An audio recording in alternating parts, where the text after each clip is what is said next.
Now, Chairperson of the Standing Committee on Finance, Mr. Carrim, joins us on the phone line. Mr. Carrim, warm welcome to you. Now, as the ANC, you're saying that you were opposed to the decision to increase value-added tax, and you have raised these concerns to Treasury. Can you just elaborate on this? Well, as you must have gathered from others who have commented on this, in general, value-added tax is regressive, meaning that it's the poor and lower-income earners who actually bear a disproportionate burden of the value-added tax increase. Mm-hmm. Now, it's true that we haven't increased VAT since 1993, and it may well be true that by the standards of developing countries, our VAT at now 15% is lower than theirs. But you see, we have the most acute inequalities in the world for which statistics are available, right, of any country. And secondly, we have very limited prospects of jobs. So I think in our case, we have to look at the specific circumstances to evaluate the need for this increase. Now, yes, we accept that there will be foodstuffs and other items and fuel that's zero rated. As a committee, we'll look at the matter this afternoon. We'll have public hearings next Wednesday. We'll hear from the Parliamentary Budget Office and the Finance and Fiscal Commission, and we'll come to some positions on that. So we accept that, look, there's also the cushioning effect of above inflation increase in the social grants. We also acknowledge that there's going to be now higher rebates for those paying taxes in the lower income group.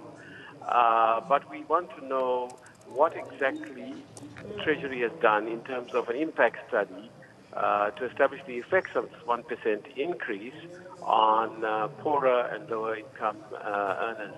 So we're interested to see that. Now, obviously, on the other hand, Treasury is the government is putting 57 billion over the next 3 years into fee-free higher education.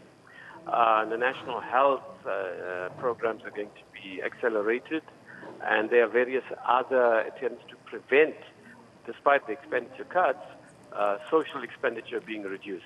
Mm-hmm. Now, what about his reasoning to say that we expect some much-needed relief because of the free fee higher education, that here, if you're a family and you were paying for university fees, you'll no longer, so there's also that relief and also the zero rated. Would you say that for families that never even had children in varsity at this time, then it's not a relief at all? Well, no, I wouldn't agree with that. I think that it is a relief, but the question would be to what extent. In other words, the 1% increase in VAT balanced out against the other increases in allocation to the poor through various programs of government, and through, as we've said, the zero rating has to be evaluated. It's too soon to say whether the negative effects of the VAT are completely eclipsed by the positive effects of investment in programs that will benefit the poor and lower income earners. At this stage, we can't say. We need more work on this. Parliament's research unit has to look at it. So I wouldn't want to give a decisive answer. We look at both the increase in the VAT and, on the other hand, the advantages of more investment in the poor.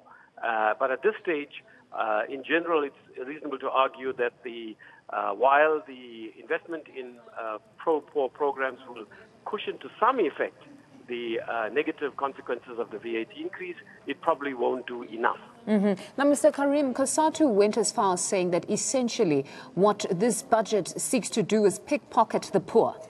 Would you agree with that, or that's too extreme? I can understand. COSATU is a trade union federation. They represent the working class that are organized in their union affiliates, and that's perfectly reasonable for them to say yes. But as a member of parliament and as an ANC member at that, never mind my Communist Party background and affiliation, I have to manage the ANC positions on this. And at this stage, we're saying, while it's reasonable for COSATU to say that, we have to also look at the position of National Treasury, consider public submissions from COSATU and other trade union and other civil society organizations, but share their view, and then come to see whether it's possible at all to arrive at some compromise between what COSATU and others are saying and what National Treasury is saying. But that's something that I can't speak for right now in any decisive sense. No, Mr. Carrim, thank you very much. That's Chairperson of the Standing Committee on Finance, Mr. Yunus Carrim, joining us on the phone line there.